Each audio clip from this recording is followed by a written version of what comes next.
welcome back. Today we are talking about Hijack on Apple TV Plus. This show is so absurd. It is the show of the summer. It caters to your local armchair detectives, and honestly, it has pretty much everything you need to keep you entertained.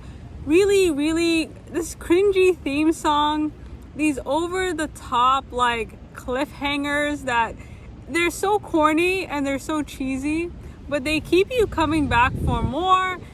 The first thing to note about this show is that it's almost too clever for its own good. All the plot twists that are coming our way have been hinted at previous episodes. There's this weird level of self-satisfaction when you're like, is that the girl from earlier sitting in the chair talking? You know what I mean? It's just so corny but so well done. So the series starts off in Dubai Airport, and Dubai Airport has become quite the destination. It's like the new LAX. It was most recently and most notably seen in Mission Impossible 7. Right away, we're introduced to Sam, who honestly is in no rush to ever go anywhere. He's introduced to us as a man forever minding other people's business. And before boarding the plane, he helps another man get on, even though he was not really that far behind him. And this man in question, the first time I saw him, I assumed he was going to be the terrorist. He looked nervous from the jump. And to be honest, he's probably still very much involved with this. And so the passengers on this plane, the way they've divided everybody is really perfect. So most notably, there's first class where Sam is sitting and pretty much everybody else. So every episode focuses on the hijacking, of course, Sam, and different passengers. They kind of highlight different people to give them their 15 minutes, I guess you could say. So notable passengers thus far. If I miss anybody, please let me know. So there's the group of girls who found the bullet, the annoying man next to Sam who's always ready to fight but is also low-key petrified and not really willing to take it all the way there, the guy in front of the group of girls. This guy hasn't said anything, they just kind of cut away to him every now and then, but he was alarmed when these girls were whispering behind him, and he's been featured enough times, so he's probably going to do something. There's, of course, the mother with her 2 kids and her doctor husband, the elderly couple who wrongly assumed that the guns on the plane were fake, and an annoying but very helpful young woman who meets a very tragic end, and finally, this tattooed gentleman who initially everyone thought was involved because he was the only one on the plane with a criminal record, but turns out he's actually a very nice guy who just wants to get home safely like everyone else. Among the hijackers, there's one female, 2 brothers, a young man who speaks Arabic, and an older gentleman with a Hawaiian shirt. On top of that, I guess we have backup hijackers. So let's talk about, this hijacking is very well orchestrated. So you have the main hijackers, and then you got people in the background that are kind of they're fail-safe, I guess you could say. One of them we were introduced to in the last episode, this Amanda woman. And I just thought it was so funny because in that first episode, she was all scared and she was hiding behind Sam and he was consoling her. Next thing you know, she's grabbing a gun and shooting the pilot in the face. There's the man that boarded the plane late. He seems to have a back and forth with this woman. I don't know why he's so nervous, but he's definitely in on it. There's also this very annoying lady with the striped shirt and the giant sunglasses, or the glasses. They moved her from first class to, I guess you could say, economy, the back of the plane. Now, why they moved her there, we don't know. And she's also the reason why in the last episode, things kind of went off a bit early. Finally, among the sort of shady passenger list is this one elderly gentleman who is actually defending one of the hijackers when another notable passenger that I think I forgot to mention, this young man who's traveling with his father and his uncle, I think, who's very sick. And he was trying to get him some medicine, and I don't know why this elderly man was defending him, but he popped up on my shit list. I was looking at him very sus after that. So the people in charge of this hijacking, I mean, they have hijackers, they have backup hijackers, they have fact checkers, they have mail couriers, they have professional hitmen on the ground ready to take action at a given moment. This shit is crazy.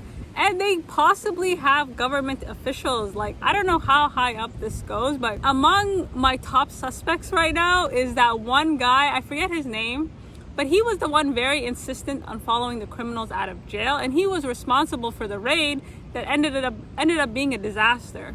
So I don't know what they have on him. He was also the first person that received the list of demands, so I'm looking at him sus. But it seems like this organization, like they seem to know what they're doing. The series does a good job of dividing its time between what's happening on the plane and what's happening on the ground. And we're finding out that actually these hijackers were likely coerced or blackmailed by some very sinister organization, I guess. And they made a note in saying that these criminals that they released and this organization that's responsible is known for drug trafficking, gun running, basically everything you can imagine, to really emphasize the fact that they're super dangerous and they're all knowing. So it seems these hijackers also have kind of a gun to their head. Not only that, like these people who are orchestrating it, they're pretty good at leaving no traces behind, right? First, they know exactly who to select in order to get these hijackers on the plane with literal guns, and then they kill them and then they wipe them out, you know. And it's not just one person. I mean, they wipe out their families. Like, this shit is so extreme and it's so intense. So we're not sure how much information they know about all the different passengers, but one thing is clear: they're able to get information quite quickly on pretty much anyone if they need it. So the way they took control of the plane initially is by blackmailing the pilot.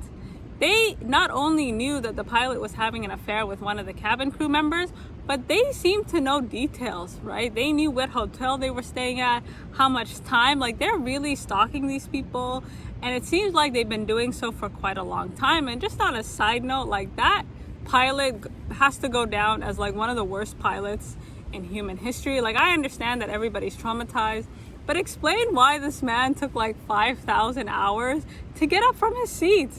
I mean, this woman literally got a notification, went to the bathroom, you know, loaded up her gun, walked what seemed like 100 hours to the cockpit, and finally when this pilot decided to get up, he got shot.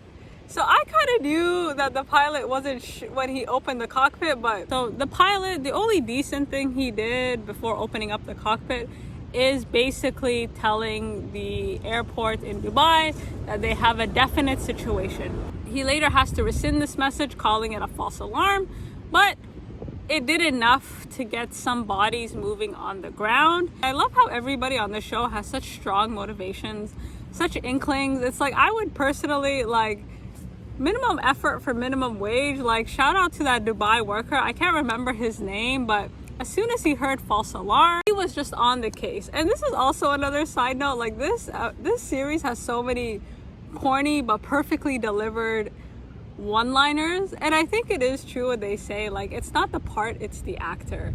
And this Dubai worker, like, he was not in it long. I thought he was actually going to be a main character for a minute. Like, he left us too soon, but the time that he was on screen, he was unbelievable, right? Like, he has an inkling. He has a line that he delivers quite well, right? Like, British people have no emotion in their voice. Doesn't really tell us nothing. Like, I'm on the case. Notices that there's something wrong with the young woman who is checking in everybody's luggage, and he goes as far as to go to her house. And curiosity does indeed kill the cat. Like, this is so intense, right? He goes to her house and is killed, right? And the way he's killed, I mean, up until that final moment, he was kind of doing the thing. Like, he was really acting until his final breath. But yeah, these guys were hitmen, right? They were not cleaners. And I knew from that point on, this show was going to be like the show of the summer. So this whole idea of a false alarm, it does enough, like, to get some people thinking, right? So the Dubai worker, unfortunately, he was killed. But then this British lady who is really inquisitive and presented to us as a disheveled mess is right there to pick up the pieces. I thought, again, the way these people deliver their line is fantastic. Like, this woman is late to work. She hears about the false alarm. She's immediately alarmed. And because of that, they're able to figure out that this plane, Kingdom 29, is in trouble. That lady was just, I mean, she's something else. She's at the forefront. And again, it's very corny but well delivered. Like, you have people that are piecing things together with clearly not enough pieces, but they're doing it in a way where you're like, that makes sense. like way to do your job. In the early stages of the hijacking, the only people that suspect that something's wrong is Sam's wife and her son. And this is only because Sam was able to send out a text message before the Wi-Fi on the plane was turned off. So at first the show tries its best to invest us in his personal life. So his wife is with this detective, and before this hijacking starts, we can see him scrolling through Instagram. He seems kind of bitter about the whole thing. He seems very upset, like he's there to make a point. Like he's presented to us as a very stubborn man that doesn't like to lose. And his wife in turn just so happens to be dating a detective. And this detective is the one that's able to piece together. He's like a super detective. Like he's doing better than the counterterrorism people. So this detective is able to pass on the message to this counterterrorism lady who he used to, I think, have a fling with, this woman named Zara, who's presented to us as a very like uptight, annoying, like don't ever call me again, but later realizes the severity of the situation and she's like, please call me for details. She's responsible for raising awareness about the hijacking to her superiors. As the series goes on, we actually totally forget about Sam's family. Like there's a while where we're focused on his wife and his son and this drama between them, but as the series goes on, we become more focused on the terrorism, like what's going on the ground, the investigation versus what's going on the plane. And the only time they kind of go back to Sam's life is when these killers, these contract killers, basically find out where Sam lives and they want to send him a message, right? They're there to kill his wife and they're there to kill his son. So when the hijacking first begins, everyone just assumes it's another 9/11, and that's because one of the hijackers speaks Arabic, despite most of the people pointing guns being white European. Like I don't know why those two guys were tripping at the front. They're like, yo, that's one guy, like relax. And the way these hijackers are presented to us, like they really do seem like they could pull the trigger at any moment, either out of anger or out of nervousness. Like the way they point those guns with such purpose. Like I have to say, the acting on the show is so on point. Like they be pointing these guns that they have no intention of shooting. The hijacking from the get-go seems incredibly far-fetched. Like how on earth did these guys get guns on the plane? And so every episode basically focuses on Sam working with different members of different passengers as well as hijackers to try and figure out how to possibly take control of this plane. And so early on, the biggest thing was, are these guns real? So this Egyptian couple, this elderly couple, the husband basically theorizes that the guns are fake. And he bases this on his experience in the military. Now, it turns out that the guns were not fake and the bullets were not blanks, but I can understand why he thought that. Like the absurdity of it possibly made him, he's like, this is crazy. This is not possible in today's day and age, especially when you think about how hard it is to get on a plane with your luggage, let alone guns. Like somebody really wanted to send a message. And so the only person who, of course, doesn't believe any of this is Sam, because, he's like the voice of reason. He's like, his whole logic is like, would you get on a plane with fake guns just in case things pop up? Like he's sounding very rational in a very like irrational situation. Actually, the craziest part of the show isn't even the hijacking. It's Sam's character. Like, how is this man still alive? Why is he still alive? Like every episode, I'm just waiting for that bullet to go in his head. And it's not like he's like a marshal on the plane or a cop on the plane. Like, you know what I mean? Like there's really no reason to keep him alive. Like he's just another passenger. But every time he helps, he like does things to make the situation like noticeably worse. And I'm not sure if it's because the passengers are also traumatized on this plane, but they basically accept Sam as like their unofficial spokesperson. Like this man be changing their minds. Like when he was like, let's not land the plane, and then one of the girls was like, let them land it. Like they're so tired and they're so traumatized, and Sam is just running. Like they've just kind of accepted him as their like unofficial spokesperson. And I noticed that Sam hasn't been effed up yet, and I suspect that has something to do with Idris Elba's contract, because there's one scene where he basically almost grabs the gun away from the main hijacker and he doesn't get hit, right? So like, Sam or Idris Elba is like towering over him, And even despite the amount of chaos this man has caused, he doesn't even have a bruise on his body, right? They don't tie him up. They don't beat the shit out of him. And I suspect it's part of his contract. Like, nobody's gonna be slapping me in the face. Like, and this just adds to the absurdity of it, because as you're watching the show, you're like, you kind of low-key believe that Idris Elba could take control of this plane at any time, because why not? I think the moment for me where things just became like more out of this world, and why I had to make this video, is in the last episode, he basically confesses, he always confesses to being responsible for things that he kind of low-key is responsible for. And so the terrorists are basically tasked with killing somebody else. And this is the moment where they honestly had a very good reason to kill Sam. And instead of killing the one guy that's so disobedient, this hijacker runs all around this plane trying to find somebody else. You know, he puts the gun to his head multiple times, doesn't shoot it, and I'm just sitting there like, so his disobedience is actually on another level. Like, it's to the point where you're like, are you part of this hijacking? Is there something that I'm missing here? And so with every inch, Sam takes a mile. You know, he just doesn't care. And as the series goes on, you kind of understand why his wife divorced him, right? He's very stubborn.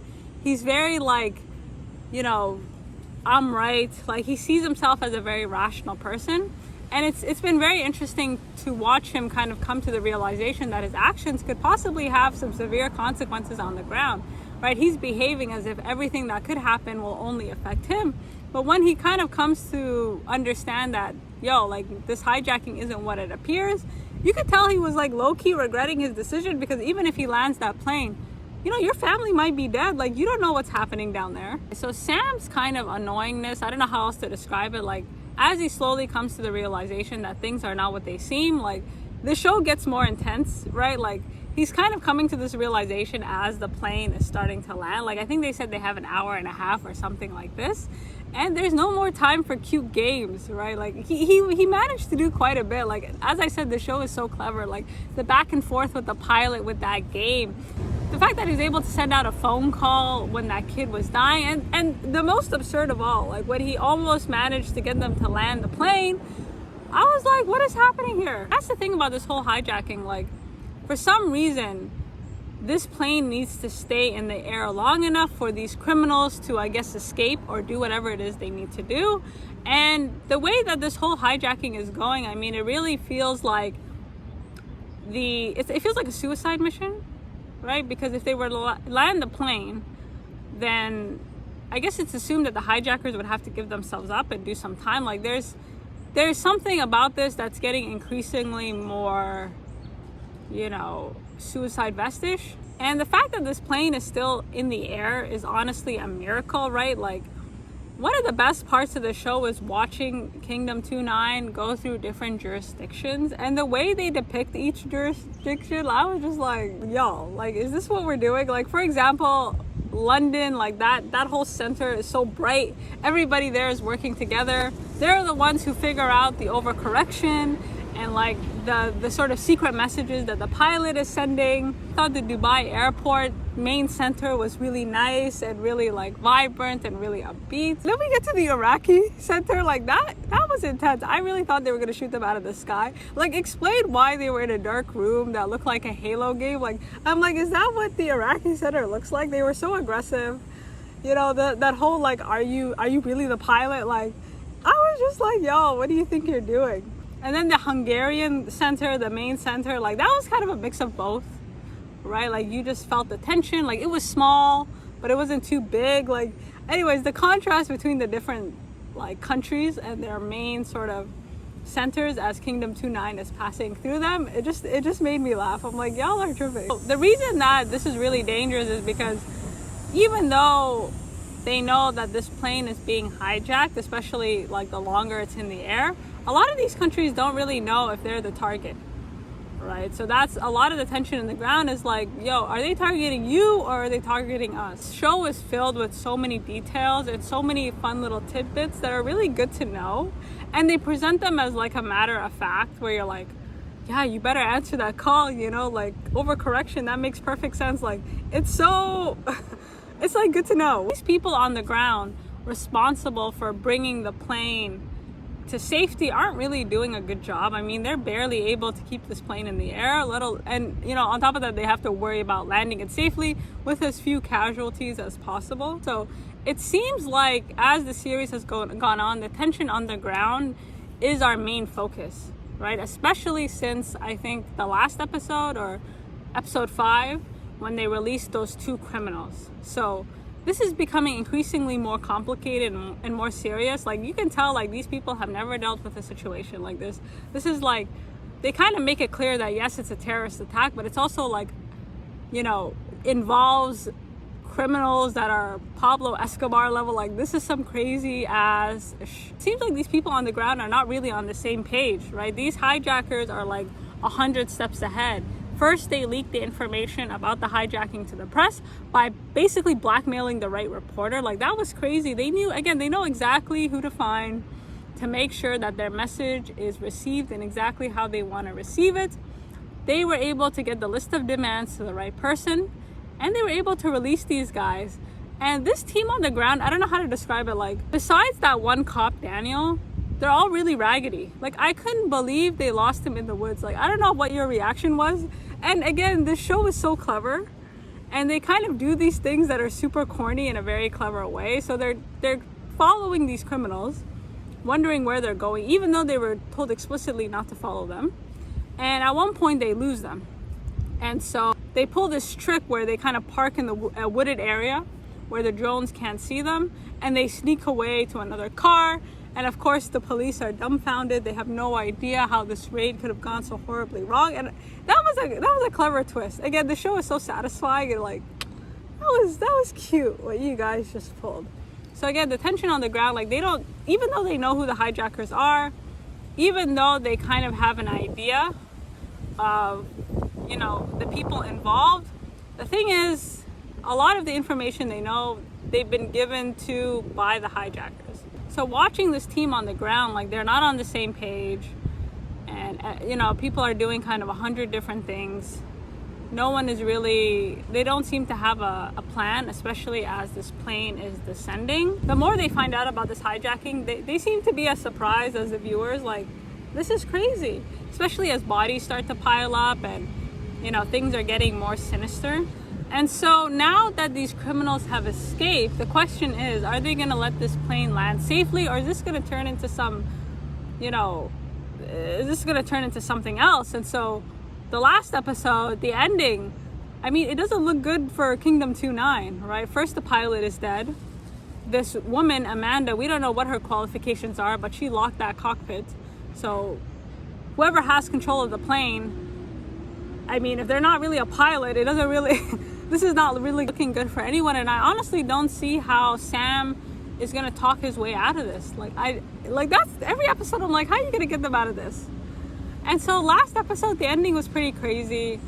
I pray they ended at episode 7. Like, we do not need a season 2 for this. I'm sorry. Like, the show has been very clever so far and very satisfying in a very cheap TV kind of way. Like, I don't know. The production value is high. The acting is solid.